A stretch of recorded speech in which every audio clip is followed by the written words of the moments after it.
Hejka wszystkim, witam was w kolejnym odcinku z gry Train Sim World 6. Niedawno opowiadałem wam, jak to spalinowe lokomotywy posiadają swego rodzaju duszę. Z tego właśnie powodu nabrałem ochoty na przejazd lokomotywą z serii Baureihe 218 po linii kolejowej Main-Talbahn z Miltenberga do Aschaffenburga. Dzisiaj główna bohaterka, lokomotywa Baureihe 218, 217 w dość historycznych malowaniach, w takich beżowo-czerwonych. I dzisiaj ryk silnika, świst turbiny, mechanika prowadzenia.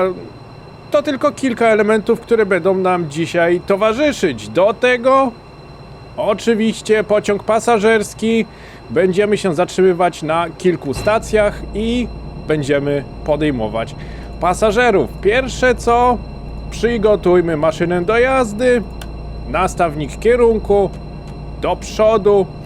Teraz tak, wyłączymy ogrzewanie pociągu z dwóch powodów. Po pierwsze, mamy lato, więc ogrzewanie pociągów w zasadzie nie jest aż tak bardzo potrzebne. A do tego mamy jeszcze jedną lokomotywę z tyłu, która również służy jako turbina, jako agregat prądotwórczy. Tym samym z jednej lokomotywy, w jednej lokomotywie możemy ogrzewanie wyłączyć. Po prostu będzie ogrzewanie zasilane lokomotywą tylną. Aktywujemy sobie tutaj hamulec, przechodzimy sobie tutaj na panel, włączamy trakcję. Światła, 3 białe z przodu, nie ogrzewanie, tylko podświetlanie instrumentów. Światło w kabinie jest niepotrzebne. Teraz tak, drzwi po lewej i otwieramy. Dobra, teraz tak, jeszcze PZB i LZB. PZB i LZB. O, PZB muszę włączyć z drugiej kabiny. No dobra. Przejdźmy do drugiej kabiny. Postaram się to dość szybko tutaj zrobić, ze względu na to, że zaraz mamy odjazd. PZB włącza się tutaj. Jest PZB, włączmy sobie może i nawet SIFę, żeby było ciekawiej. Dawno nie jechałem tą lokomotywą z włączoną SIFą, a że ostatnio i tak jeżdżę już z włączoną SIFą, więc można się tutaj pobawić. Najwyżej wyłapiemy gdzieś po drodze nagłe hamowanie spowodowane brakiem potwierdzenia SIFy. Dobra, 85 jest aktywne, czyli PZB jest włączone, do tego SIFA jest również włączona. Mogę sobie tutaj podświetlić, zwiększymy sobie jasność tych kontrolek, żeby było lepiej widoczne. SIFA jest tutaj, właśnie szukałem kontrolki, żeby po prostu wiedzieć, gdzie zerkać od czasu do czasu. Okej. Opuszczamy stację Miltenberg, ale tym razem przechodzimy na kamerę zewnętrzną. Ustawimy się tutaj i posłuchamy teraz, jak ta lokomotywa brzmi. Może bym tak hamulec wyluzował. No, z zaciągniętym hamulcem na pewno będzie ciężko ruszyć. A właśnie.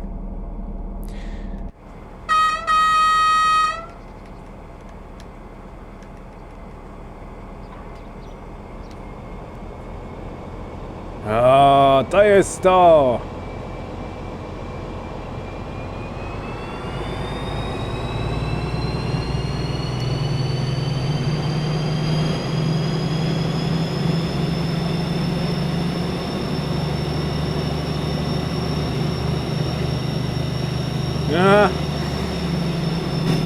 Muszę niestety troszeczkę ograniczyć naszą moc. Jesteśmy w restrykcyjnym monitoringu PZB 70-85 mruga na przemian. Oznacza to, że nie wolno nam jechać szybciej niż 45 km na godzinę, dopóki ta restrykcja tutaj się nie zwolni.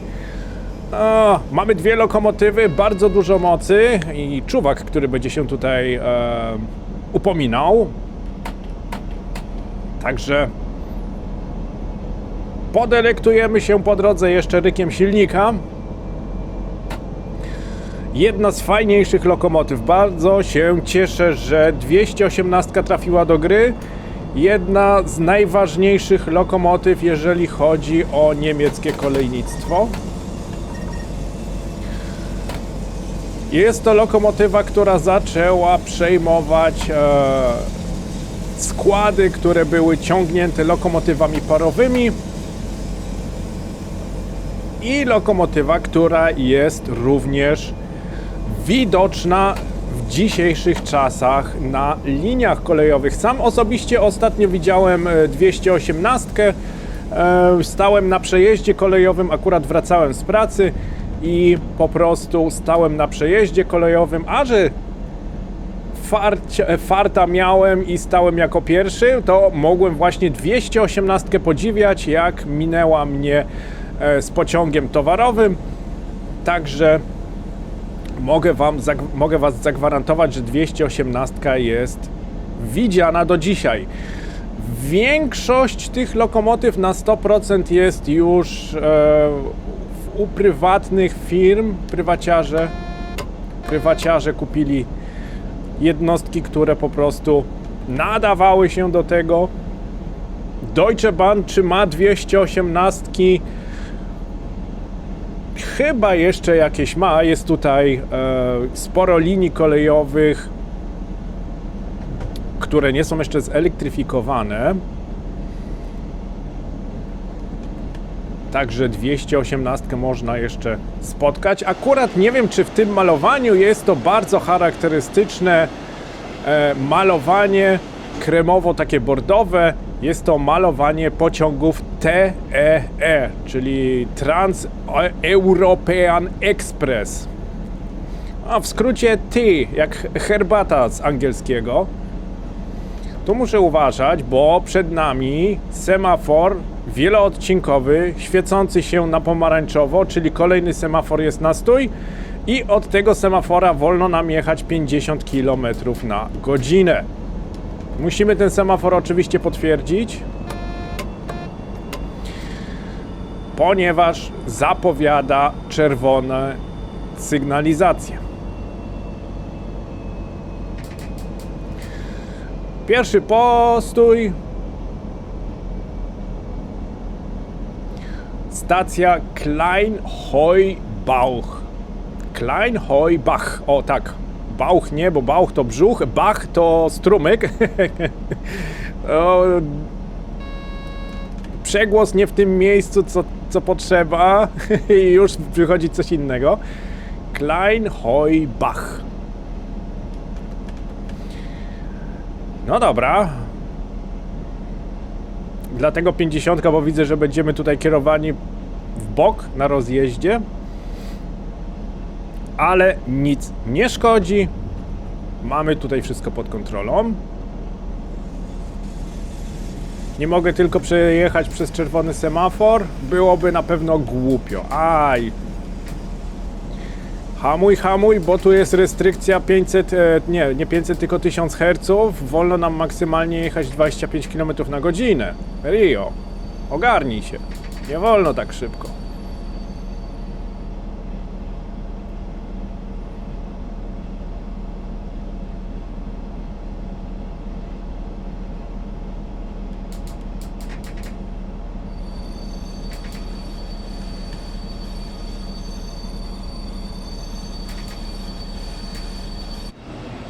O, z zewnątrz nie słychać. W środku słychać ten pisk kół, a z zewnątrz nie. Myślałem, że z zewnątrz też będziemy mieli pisk kół. Otwieramy drzwi po prawej stronie i czekamy, aż sobie pasażerowie wsiądą i wysiądą.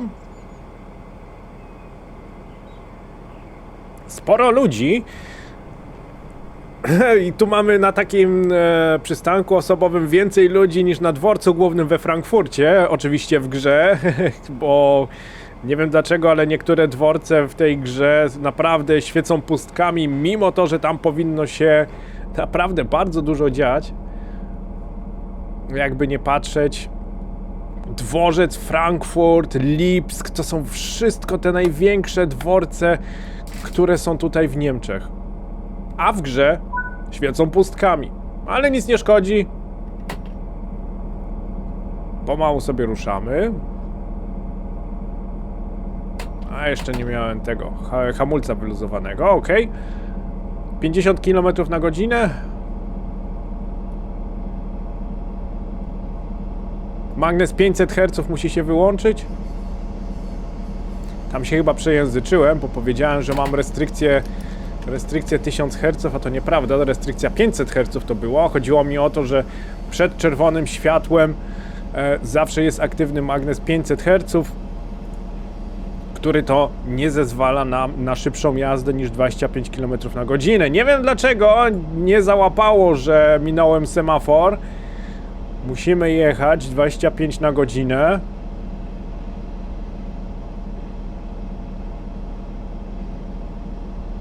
No to dziwne, powinno normalnie załapać, że minąłem semafor, ponieważ magnes 500 Hz deaktywuje się przy aktywnym semaforze, który pokazuje zielone. A tutaj niespodzianka. O, teraz się zmieniło. Z restrykcyjnego monitoringu mogę się uwolnić. Dlaczego? Bo mogę jechać tutaj 50 km na godzinę maksymalnie, co oznacza, że ograniczenie prędkości jest wyższe niż zezwala restrykcyjny monitoring, przez co mogę się z niego uwolnić. A to dawaj, Rio, to 50 to akurat. O.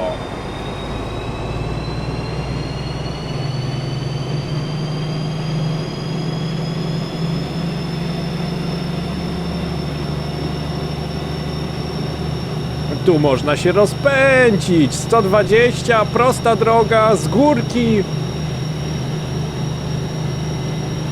I dwie naprawdę silne lokomotywy. Oczywiście nie zapominajmy tutaj o czuwaku, bo czuwak jak zwykle będzie nam tutaj dokuczał.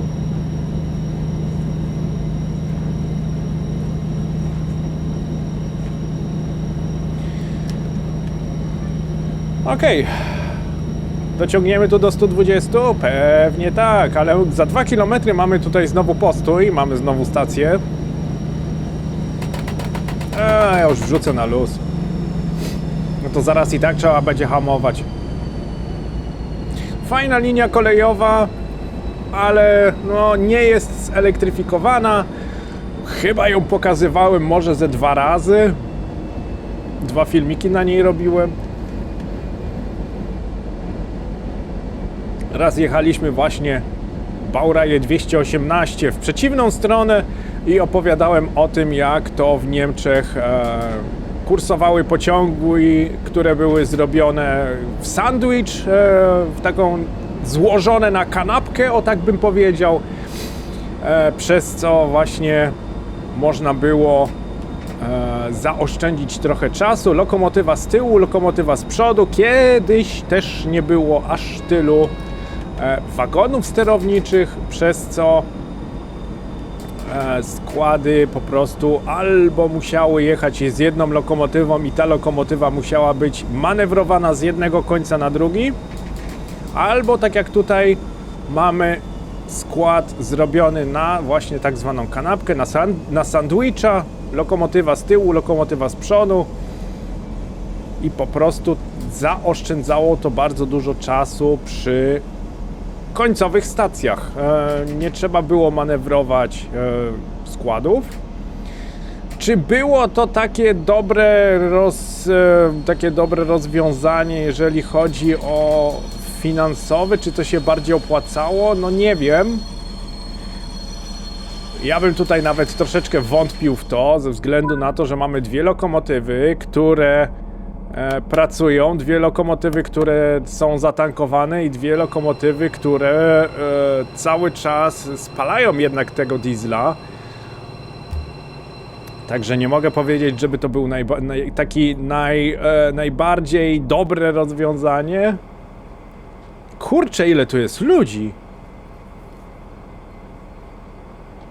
W sumie bardzo fajne i to jest aż tak nietypowe, że w tym momencie przyciągnęło moją uwagę. O! Słyszycie? Czekajcie.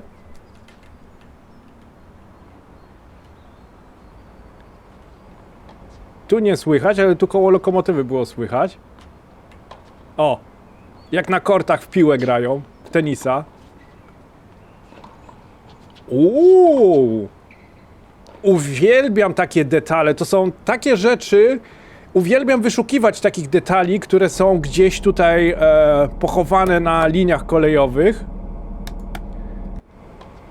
I tutaj fakt, że słychać granie w tenisa z pobliskiego kortu, to jest naprawdę kawał dobrej roboty. No bo praktycznie kto to słyszy w pociągu. No dobra. Pomału ruszamy.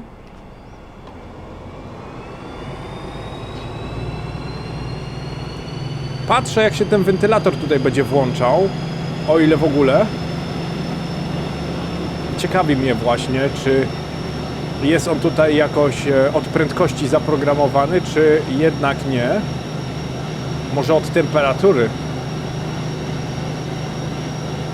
Kolejna stacja za 4 km. Tu można jechać 120, więc postaram się do tych 120 rozpędzić.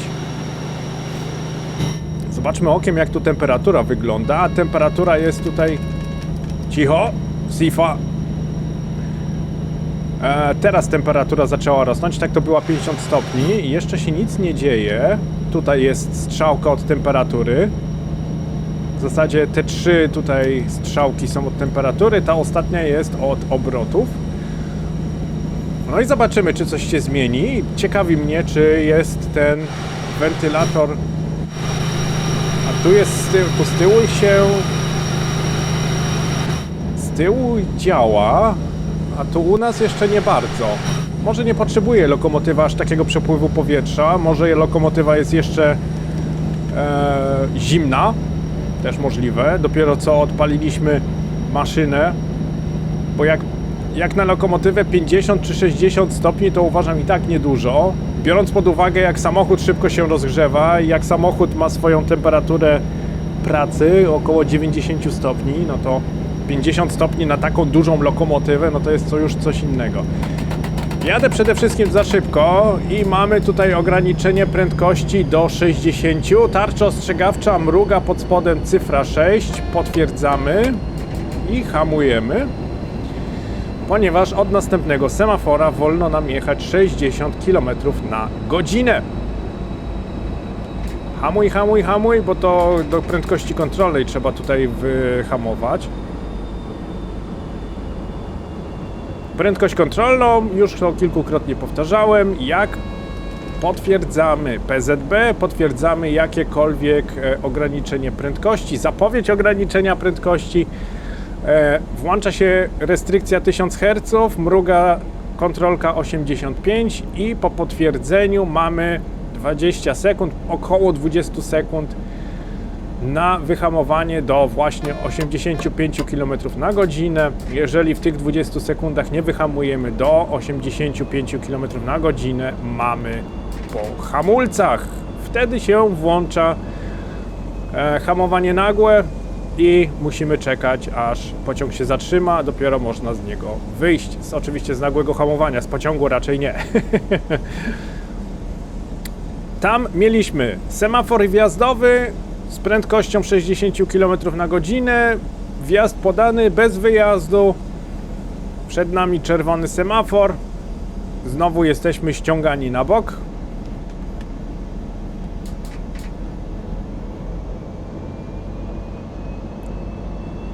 Klingenberg.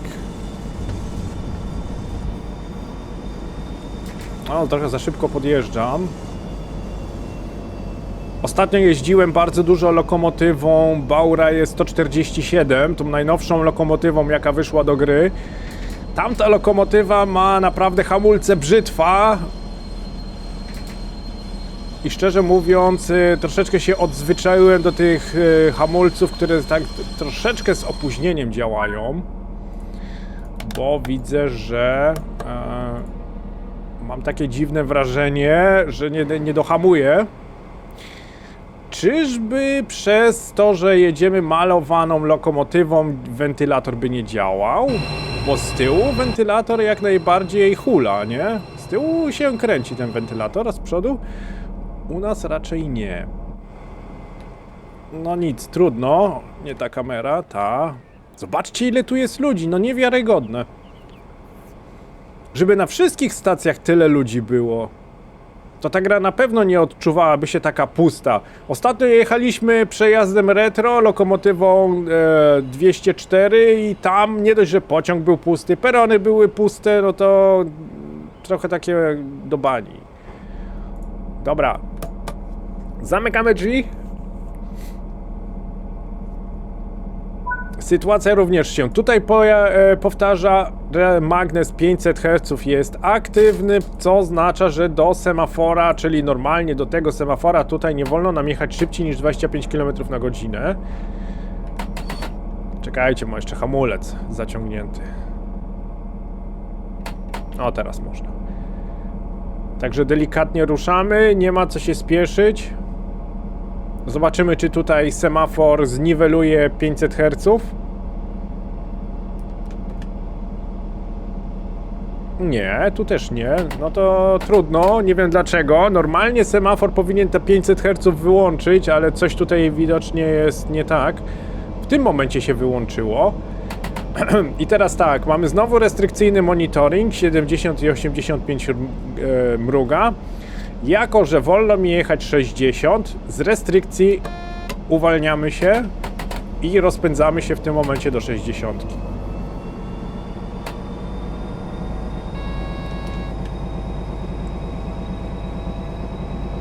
Oczywiście nie zapominajmy o tym, że czuwak aktywny cały czas będzie nam tutaj dokuczał.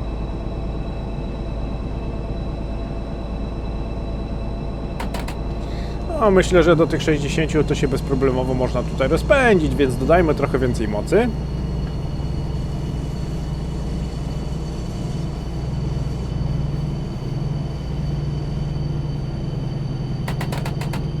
O, to jest to.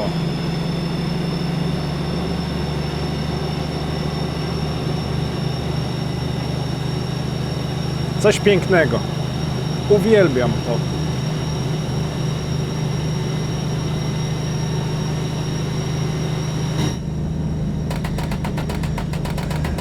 Coś pięknego.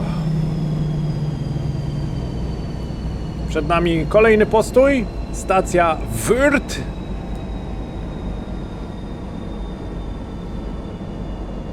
Przed nami zapowiedź ograniczenia prędkości do 90. Oczywiście potwierdzamy to tą zapowiedź ograniczenia prędkości. W PZB nic się nie dzieje, ponieważ jedziemy wolniej niż 90 km na godzinę. Jakbyśmy jechali szybciej, musiałbym tutaj oczywiście zacząć hamować do prędkości kontrolnej ze względu na to, że 1000 Hz aktywowałoby się, przez co mielibyśmy tutaj od razu przymus wyhamowania.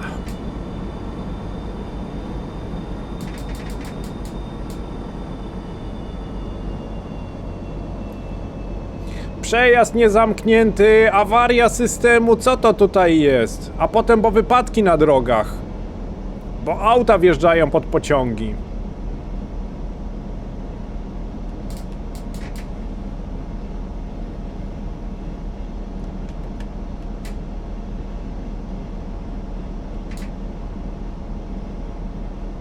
Tu też sporo ludzi. Podoba mi się to.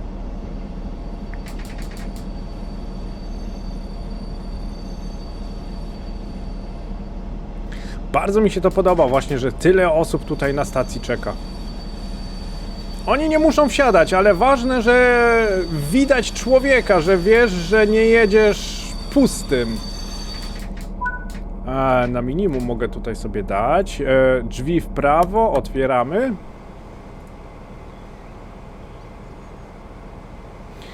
A co nam się dzisiaj tutaj pojawia? Bo tutaj na tej linii kolejowej jest taki mały easter egg wbudowany.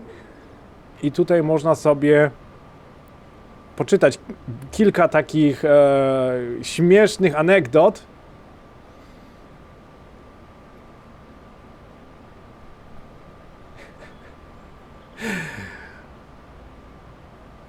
Nie wiemy, kiedy przyjedzie następny pociąg, ale długo to nie będzie trwać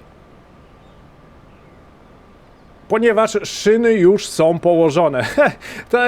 To za każdym razem jest coś innego napisane i za każdym razem jest właśnie taka śmieszna anegdota tutaj wbudowana. Przyznam, że to jest taki fajny easter egg. Można sobie tutaj, oczywiście o ile się niemiecki zna, można sobie to tutaj naprawdę poczytać i pośmiać się. Czyli nie wiadomo, kiedy następny pociąg przyjedzie, nie będzie to już długo trwało, ponieważ szyny już są położone. Także niezłe. 1,2 km, następna stacja, Erlenbach. Także tutaj również nie ma co się rozpędzać. Ale lokomotywy możemy sobie posłuchać.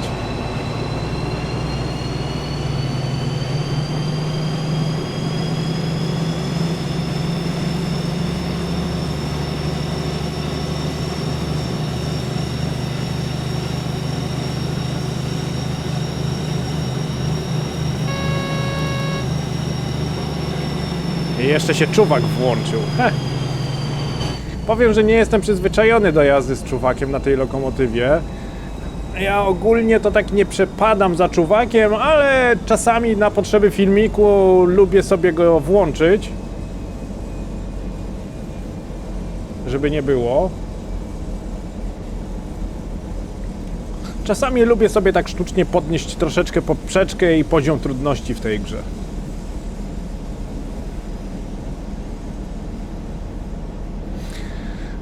No dobra, Erlenbach. O, rzeka Main. Ta sama rzeka, co koło Frankfurtu płynie.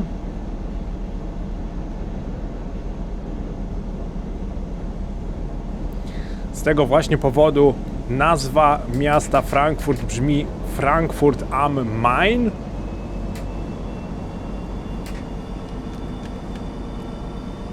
Z tego właśnie powodu, że w Niemczech są dwa Frankfurty. Jest Frankfurt am Main. O, źle się zatrzymiam. Luzuj, luzuj, luzuj! O kurde. Upsi. Chyba nie stoję całym składem w peronach. A, lipa. Tu pół pociągu dopiero stoi w peronie. No trudno. Ups. Przegiąłem trochę. Co chciałem powiedzieć, są dwa miasta, dwa Frankfurty. Jeden jest właśnie Frankfurt am Main i drugi jest Frankfurt am Oder. Nad Odrą, przy polskiej granicy.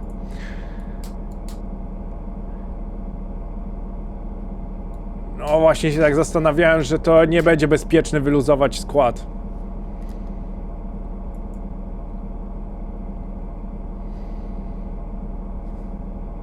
Żeby nie było, że się pociąg stacza, jak pasażerowie wsiadają, bo to byłoby naprawdę niebezpieczne. Także delikatnie i nie ma co. W Train Simulator Classic od razu by mi zakończyło scenariusz. Ostatnio próbowałem jeszcze raz Train Simulator Classic i tam sobie jechałem właśnie przejazdem pasażerskim i drzwi się nie zamknęły do końca, ja już ruszyłem i od razu wywaliło mnie z scenariusza.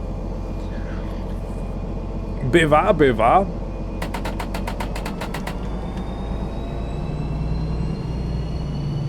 Kolejna stacja Glanzstoffwerke, czyli jakaś stacja przy fabryce.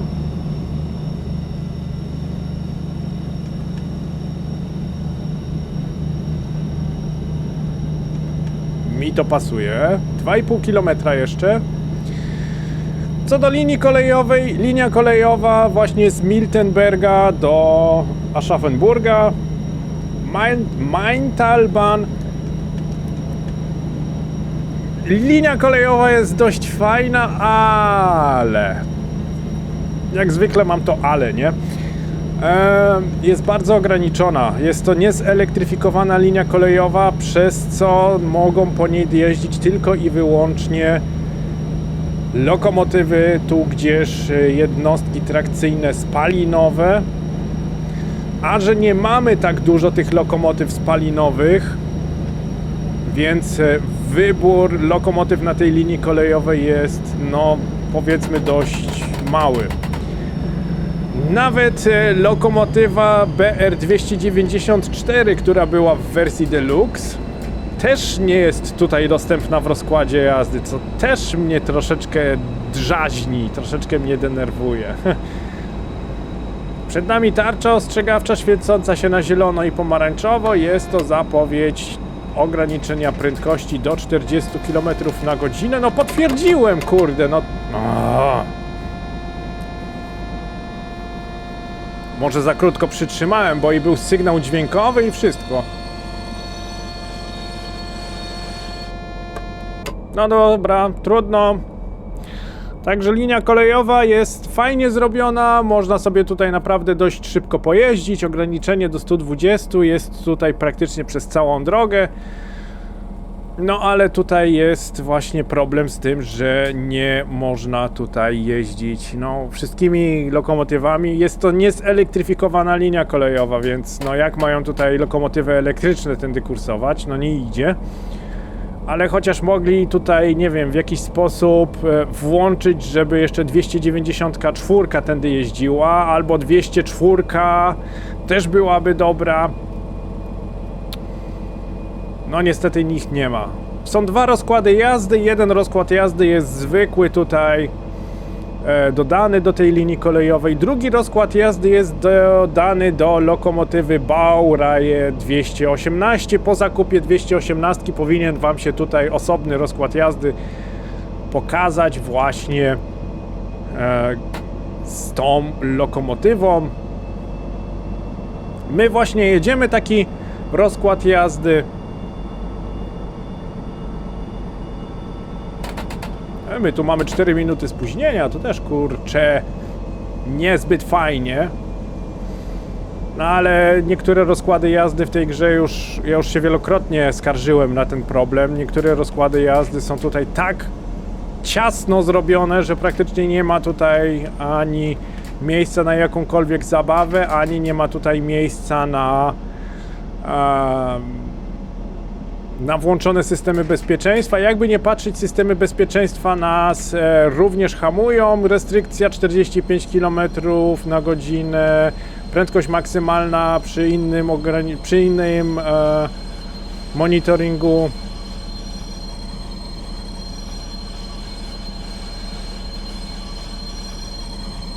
Fajny ten pisk kół, bardzo taki charakterystyczny. Kojarzy mi się od razu z tym, że jak ja siedziałem w Polsce na dworcach kolejowych i właśnie wjeżdżały pociągi na stację, no to ten taki charakterystyczny pisk kół przy zatrzymywaniu składu również się pojawiał. A dzisiaj, jak wiadomo, większość lokomotyw ma... Nie, słyszałem, jak pasażerowie sobie tutaj gwizdali. Większość lokomotyw ma już hamulce tarczowe, więc z tym piskiem to tak nie zawsze jest. Nie zawsze możemy go uświadczyć. Kurde, nie to. Drzwi zamknij. O.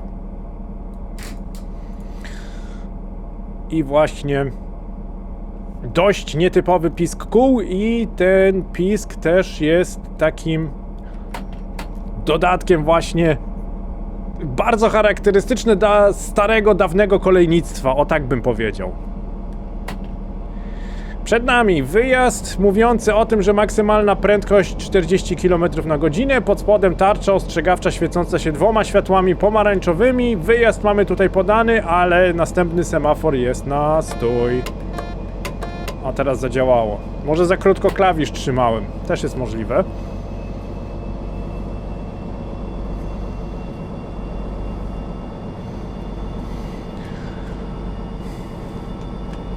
Także linia kolejowa jest fajna. Bardzo malownicza zrobiona. Detalicznie, jak sami widzieliście, takie drobiazgi, takie smaczki, że tutaj gdzieś pasażerowie gwiżdżą albo słychać, jak grają na kortach tenisowych, nie? No to naprawdę postarali się o detale w tej linii kolejowej, ale znowu, jeżeli chcemy sobie tutaj pojeździć jakimiś lokomotywami spalinowymi, no to należy zrobić własne scenariusze. Ja pamiętam, że Zrobiłem sobie tutaj kiedyś scenariusz z lokomotywą Klas 66 i wiozłem bardzo duży ładunek drewna właśnie ze stacji Miltenberg do Aschaffenburga. Też był fajnym pomysłem. No ale Klas 66 znowu nie jest niemiecką lokomotywą.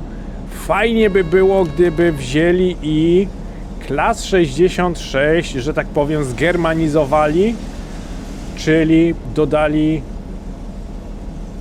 SIFE i dodali PZB. Byłoby na pewno fajnym urozmaiceniem dla niektórych linii kolejowych. A podejrzewam, że znowu zbyt dużo programowania nie mieliby z tym, ponieważ Klas 66 istnieje już w grze i musieliby tylko po prostu doprogramować system bezpieczeństwa, który również istnieje w grze. Może trzeba byłoby im napisać, żeby tak zrobili? Drzwi po lewej stronie i otwieramy. A może sobie z tej strony tak obejrzymy, jak sobie pasażerowie wsiadają.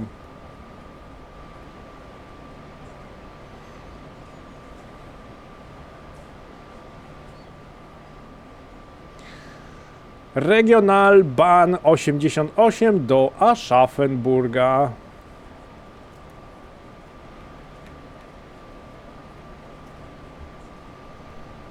Dobra, blokujemy drzwi.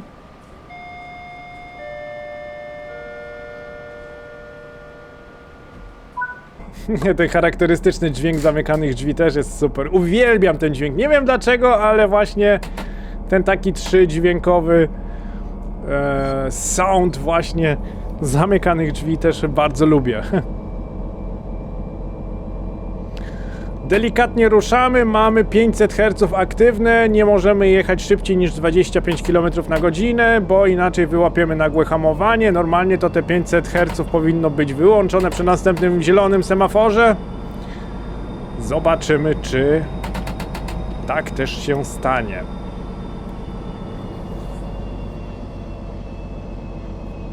Od tego semafora wolno nam jechać, no nie widać, 40 km, a nie, nawet jest 50.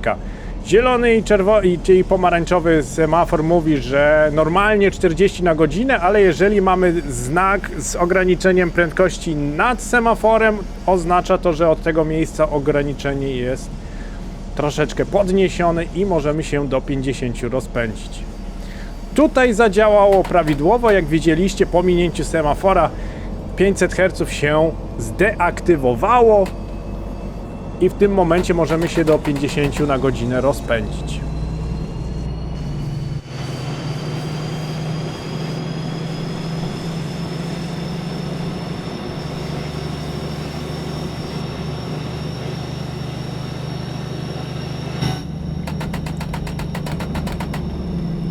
Muszę jednak pamiętać o tym, że mamy dwie lokomotywy.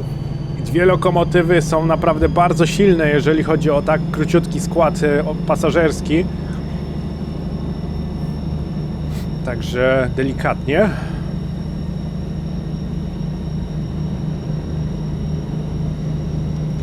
Kolejna stacja za 3 km. Kleinwallstadt. Kleinwallstadt. Peron drugi. Ile mamy jeszcze do Aschaffenburga? Jeszcze mamy Sulzbach, Obernau, i Aschaffenburg się już pojawił. Bardzo fajny, bardzo przyjemny przejazd. Linia kolejowa naprawdę fajna jest. Pociągiem regionalnym można sobie tutaj również pojeździć. Tym Siemensem w każdym bądź razie można tutaj pokursować. Szczerze wam powiem, że ja tą linię kolejową kupiłem specjalnie ze względu na tego Siemensa, żeby mieć po prostu jeszcze jeden spalinowy pojazd w swojej kolekcji. Zapowiedź 100 na godzinę, ok.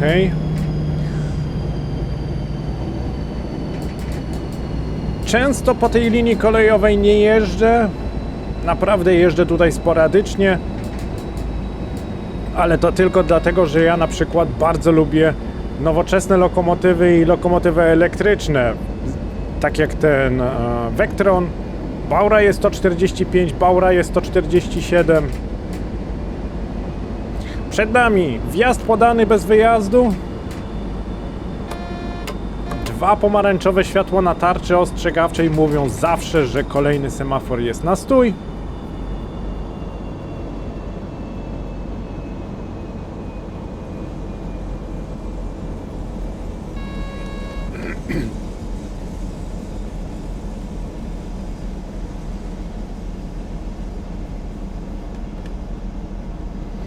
A, faktycznie, to jest to miejsce, gdzie jest taki bardzo charakterystycznie wąski peron.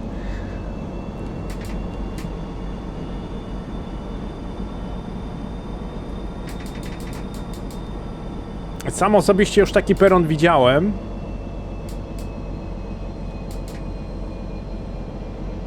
I to w zasadzie też niedaleko tutaj z miejsca, w którym aktualnie jedziemy, aktualnie się znajdujemy. Ponieważ... stój! Dobra, otwieramy drzwi po lewej stronie.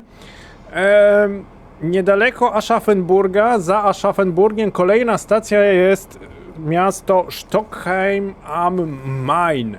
I tam właśnie też jest tak charakterystyczny wąski peron do wsiadania i wysiadania.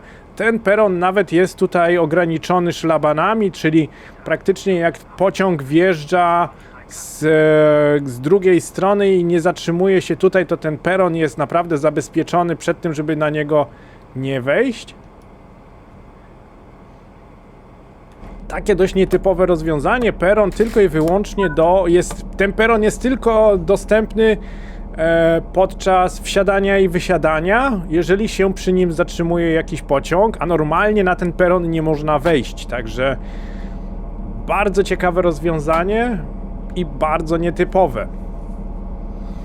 Także od Aschaffenburga następna stacja jest Stockheim am Main.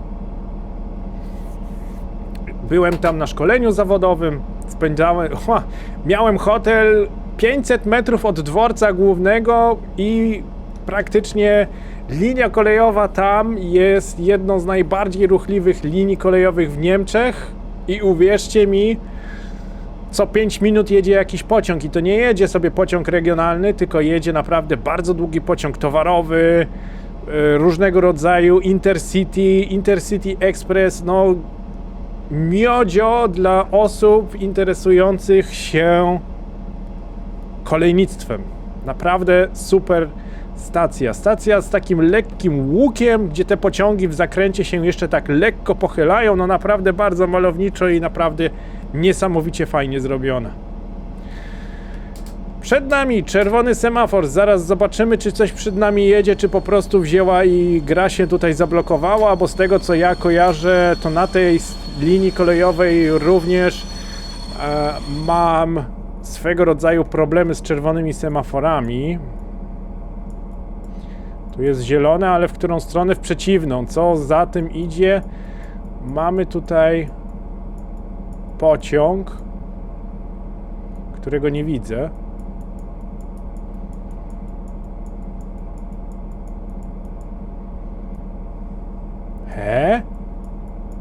Minąłem go?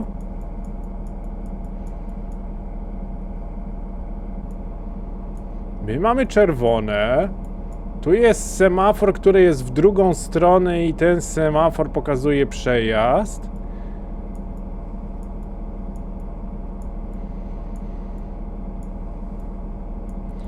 A pociągu nie widzę. No to jest właśnie to, co ja tutaj już wspominałem. Ja na tej linii kolejowej mam problemy z czerwonymi semaforami. Czerwone semafory w tej grze i te problemy to jest naprawdę rzecz, która jest, że tak powiem,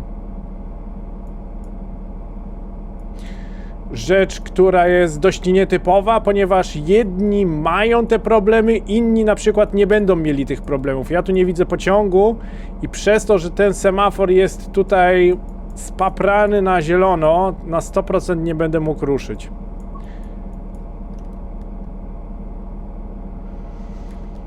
Mogę go jakoś przełączyć. Nie, nie mogę go przełączyć. No to niedobrze.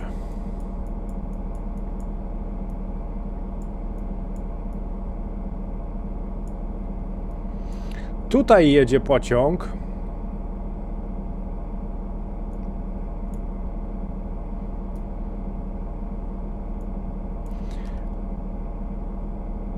Ale to na pewno jest coś zepsute, ponieważ ja już powinienem być na stacji, a nie jestem nawet tutaj przed stacją.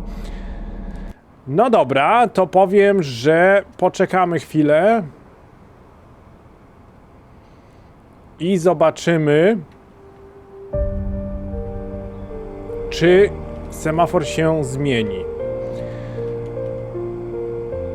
I czy, aby na pewno, ten pociąg, który tam jedzie, musimy jakoś odczekać.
Niesamowite! Musiałem odczekać trochę czasu, zanim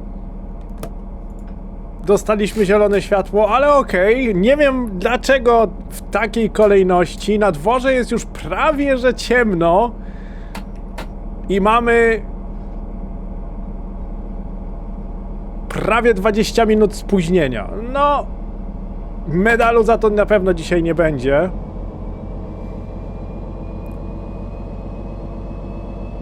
Ale chociaż dostaliśmy wyjazd ze stacji. Dobra. Będziemy mieli nieplanowany nocny przejazd, także delektujmy się nim, bo na pewno taki szybko nie powstanie.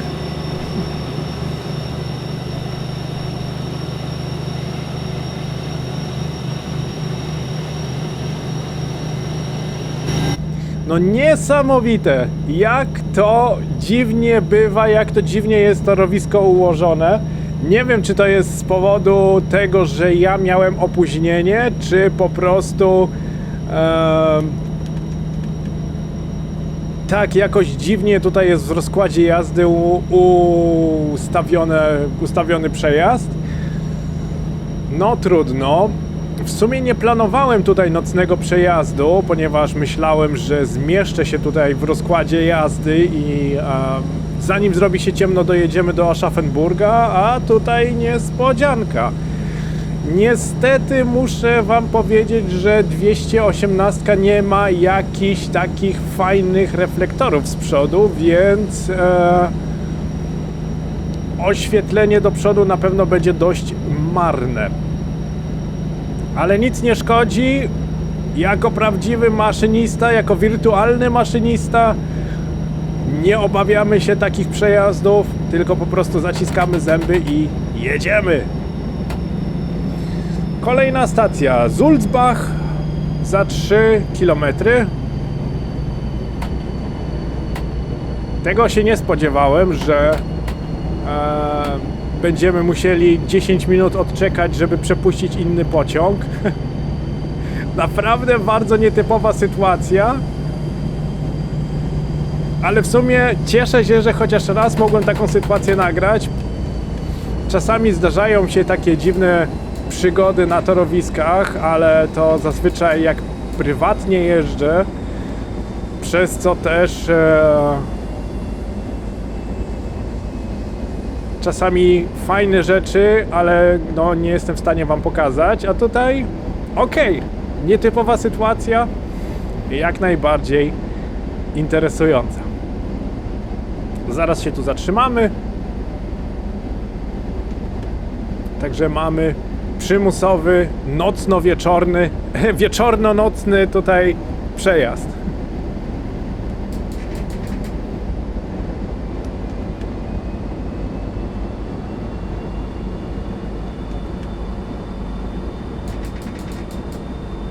A zobaczymy, jak są oświetlone perony i stacje. Ponieważ tego też już nie pamiętam, jak to tutaj jest zrobione. O ile to w ogóle będzie oświetlone. Bo szczerze mówiąc nawet peronu nie widzę.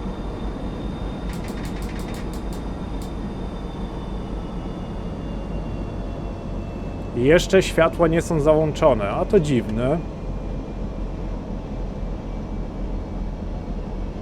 A nie, są załączone, tylko tak cienko wyglądają.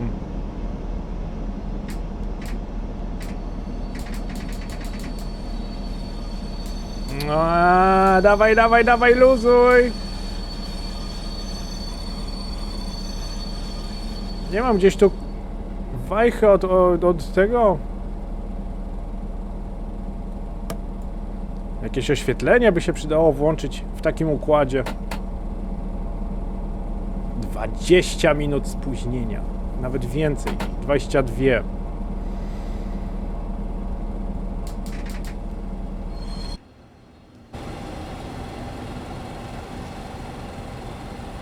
Dziwne, że na zewnątrz nie słychać hamowania, no ale dobra. Otwieramy drzwi po prawej stronie. Użyłem tutaj klawisza U. Klawisz U i klawisz Y to jest otwieranie drzwi po prawej lub po lewej stronie. Także mamy naprawdę bardzo nietypowy przejazd dzisiaj. Bardzo nietypowy, a takiego naprawdę nie planowałem. Ale możemy za to zobaczyć, jak fajnie są podświetlone wagony piętrowe. Charakterystyczne piętrusy. Na górę wejść. O, na niebiesko podświetlone. Bardzo fajnie. Dobra, blokujemy drzwi. Luzujemy.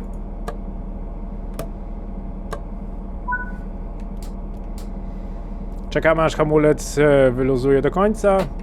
I pomału ruszamy.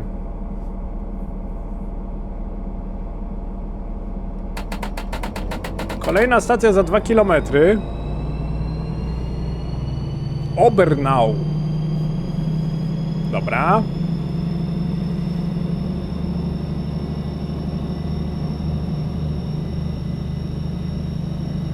Ja naprawdę podziwiam maszynistów, którzy jeździli w starych czasach pociągami. Dzisiaj najnowsza technologia, jakieś LEDy, lasery, ksenony, wszystkie te takie żarówki, które niesamowicie jasno świecą. Nawet te takie zwykłe halogeny, które po prostu można było zamontować, a kiedyś montowano w lokomotywach zwykłe, najzwyklejsze żarówki, które naprawdę bardzo słabo oświetlały torowisko z przodu. Ja jestem na przykład osobą, która lubi, jeżeli z przodu jest bardzo dobrze wszystko oświetlone. Nie wiem, czy to zależy od tego, że jeżdżę samochodem, czy dlatego, że no tak po prostu mam.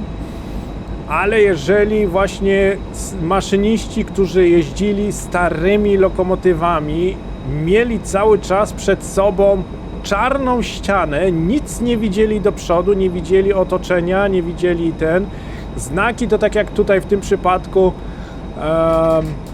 pojawiają się praktycznie może ze 100 metrów przed lokomotywą. Można to zobaczyć tutaj po tych tablicach hektometrycznych. No naprawdę podziwiam ich. Cały czas jechać nocą i mieć przed sobą czarną ścianę, nie widząc dookoła, bardzo dobrze nie widząc dookoła, no to naprawdę podziw.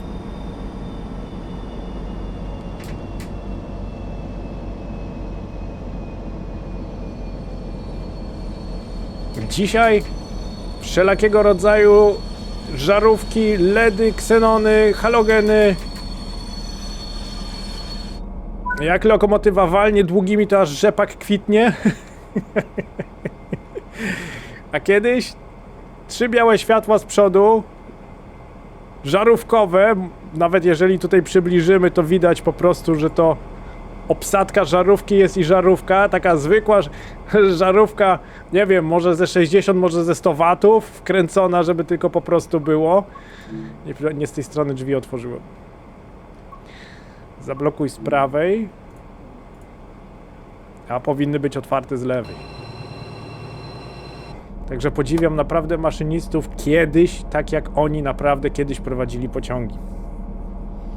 Ale mówię, może to tylko jest tym spowodowane, że ja jeżdżę samochodem, że ja po prostu jadąc autem musisz mieć dookoła wszystko oświetlone, no bo inaczej nie jesteś w stanie prawidłowo prowadzić samochodu w nocy. Nawet teraz ostatnio wymieniłem reflektory u mnie w samochodzie. Mam starego Golfa 5 i reflektory już zaszły taką mglistą, żółtą powłoką i tego nie szło ani spolerować, ani tego jakoś wyszlifować. Trzeba było wymienić reflektory, żeby po prostu jaśniej w nocy świeciły. Dzięki mojemu tacie, który mi sprezentował właśnie 2 nowiutkie, oryginalne reflektory do auta, wzięliśmy, po prostu wymieniliśmy, żeby po prostu było bezpieczniej, no bo no musisz mieć oświetlone dookoła wszystko. Co jest z tymi drzwiami? Kurde.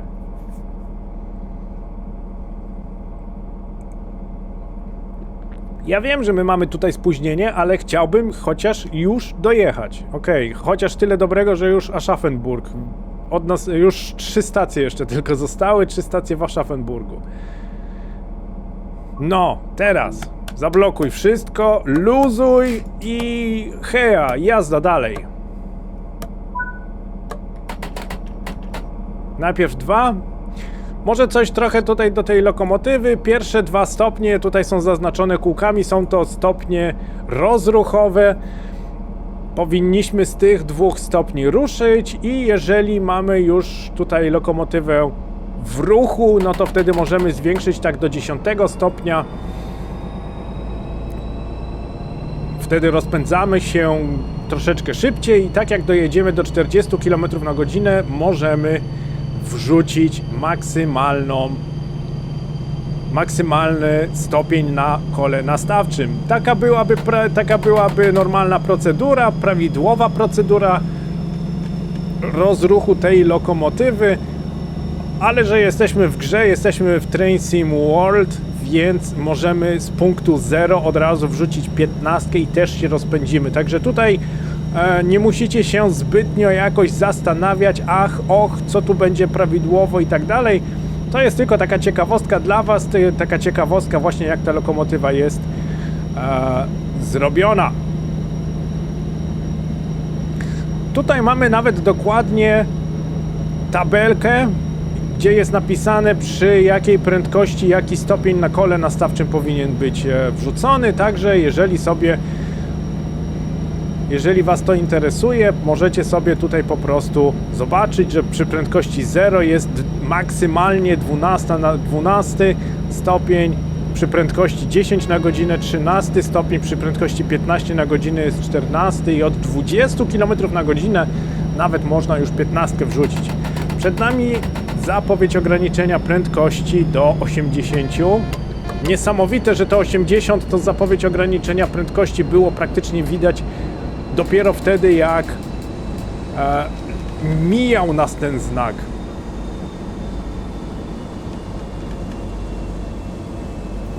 Niesamowite. Od tego miejsca 80.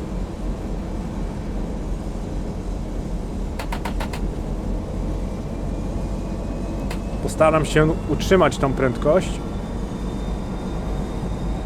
Ale za to jak semafory dobrze widać. Przynajmniej wiem, że te dwa zielone to są na pewno moje.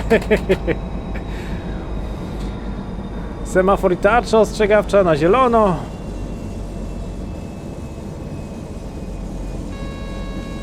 Cicho.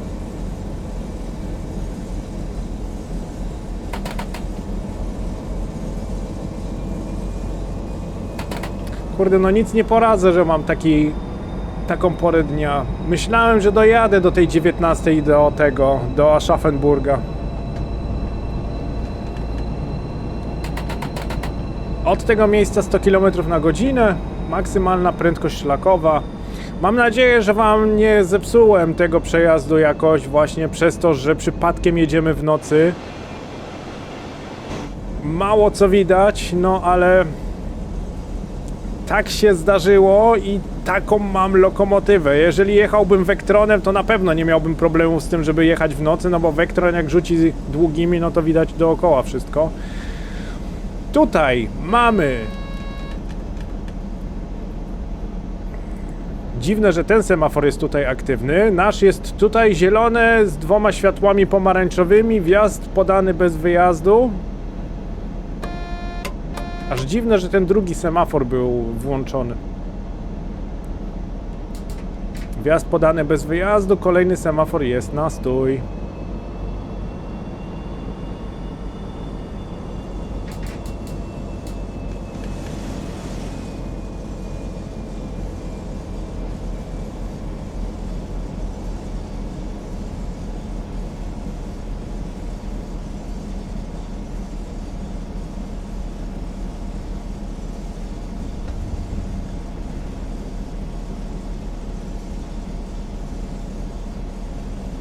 Chwila koncentracji.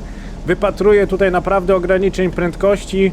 Poziom trudności w tym momencie wzrósł naprawdę. Zapowiedź 90. Musimy to oczywiście potwierdzić w PZB.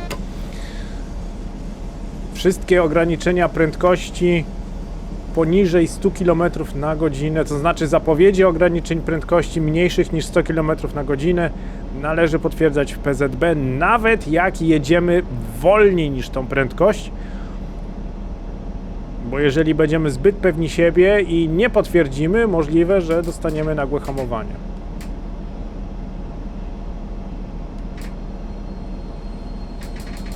Co mnie trochę denerwuje, że światła nie są na stacji włączone. Byłoby na pewno trochę bardziej klimatycznie, gdyby światła były, oświetlenie było włączone na stacjach. No ale nie jest. Z przyczyn mi niewiadomych. Otwieramy drzwi po lewej stronie. Po lewej stronie w kierunku jazdy. O tak bym bardziej powiedział. No nic nie widać. Nic nie widać.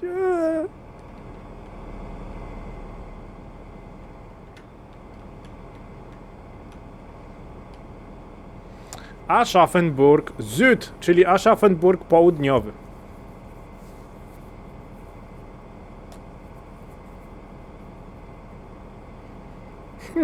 To tyle do tematu, żeby podziwiać oświetlenie peronów i stacji i przystanków osobowych. Ta. Nie chcą załączyć prądu, skubańcy. Niemcy, biedny kraj, musi oszczędzać elektrykę. Dobra. Luzujemy hamulec, patrzymy na naszą deskę rozdzielczą. Magnes 500 Hz jest w dalszym ciągu aktywny, co oznacza, nie wolno nam jechać szybciej niż 25 km na godzinę do następnego aktywnego semafora.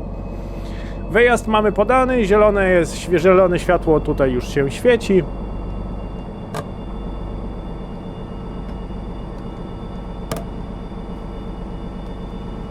Sprawdzałem, czy mogę zmienić jakoś ustawienie reflektorów, ale raczej nie. Ok. Tutaj również... jednak się zmieniło. Uwalniamy się z restrykcji.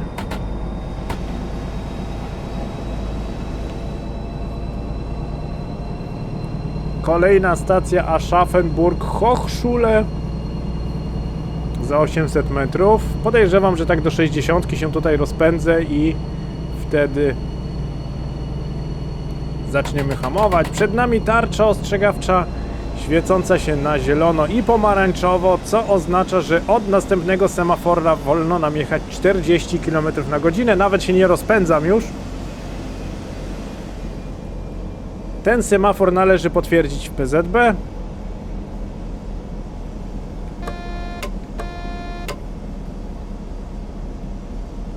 Od tego miejsca wolno nam... A nie, myślałem, że to 60 jest, ale to jest tablica hektometryczna.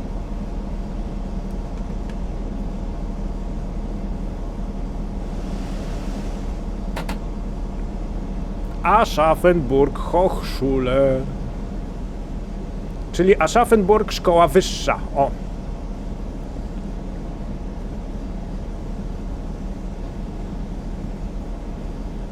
Nareszcie się włączyły światła na peronach. Bój się Boga, jejku. Szkoda, że pod koniec naszego przejazdu. Cicho, Sifa, nie przeszkadzaj.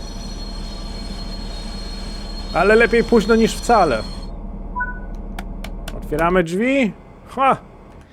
Teraz możemy sobie zobaczyć klimat właśnie takiego nocnego przejazdu. Uwielbiam, jak jest właśnie światło na peronach, jak te perony są oświetlone, jak cały pociąg widać. Widać kawałek lokomotywy, 3 charakterystyczne światła z przodu. W tym przypadku nawet lekko widać tutaj, jak spaliny z naszego wydechu tutaj się wydobywają. To jest to, fajnie, klimatycznie, podoba mi się. Dobra, blokujemy.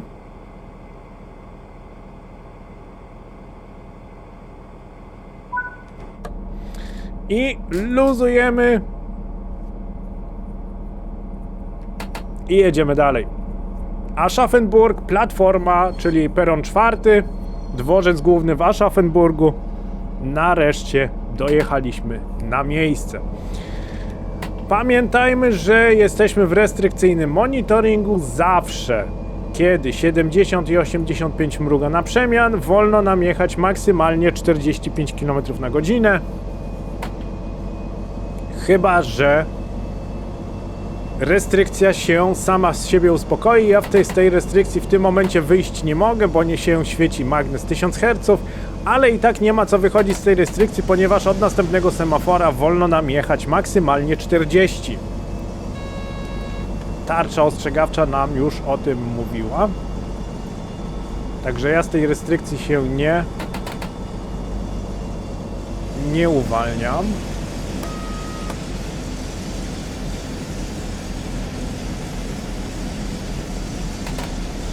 Od tego semafora 40 km na godzinę, kolejny semafor jest na stój.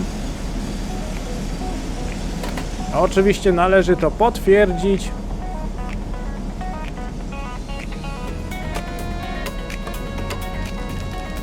Sifa, spokój. No dobra. Tym samym dojeżdżamy do końca naszej dzisiejszej wyprawy. Jeszcze raz sorry za ten nocny, taki spontaniczny przejazd, no ale tak wyszło. Jak tak wyszło, to tak po prostu nagrałem. Ja się z wami pomału żegnam. Dziękuję serdecznie za uwagę, dziękuję serdecznie za wspólnie spędzony czas. Jeżeli lubicie Train Sim World, jeżeli lubicie symulatory kolejowe, zapraszam was do zalajkowania filmu dla zasięgu i zasubskrybowania kanału, by nie przegapić innych odcinków z tej gry oraz z różnych innych symulatorów kolejowych. Dziękuję serdecznie osobom wspierających mój kanał.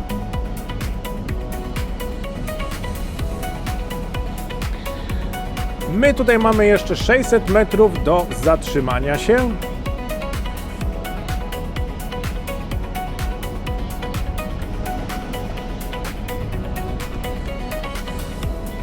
Chwila koncentracji, cały czas wypatruję, jak nas tutaj pokieruje, jak jest tutaj torowisko ułożone. O! Oslo G6, o kurczę.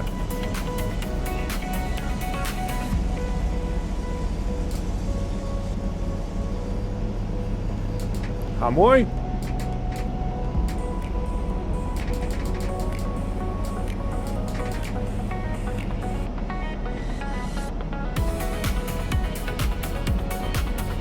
No, jakiś pociąg ruszył.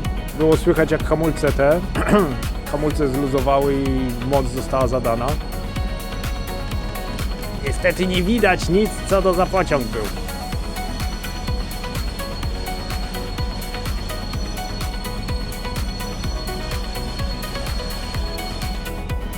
No dobra, drzwi po lewej stronie i otwieramy. I tym samym dojechaliśmy do Aschaffenburga. Aż dziwne, że tutaj to oświetlenie jest takie biedne, że tak powiem. Żeby nie powiedzieć czegoś brzydkiego. Tak biednie oświetlony peron. No ale nic nie szkodzi. W każdym bądź razie dojechaliśmy do Aschaffenburga.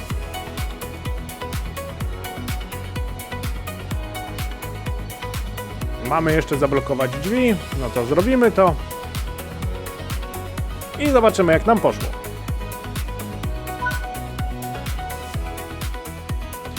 Mamy platynę, właśnie ze względu na to, że miałem włączone wszystkie systemy bezpieczeństwa, miałem włączone PZB i miałem włączoną SIFę, co za tym idzie, dostałem 11 000 punktów za cały przejazd, co mnie bardzo cieszy. Jeszcze raz dziękuję Wam za uwagę, widzimy się w kolejnym odcinku, życzę Wam miłego dnia, do zobaczenia, cześć!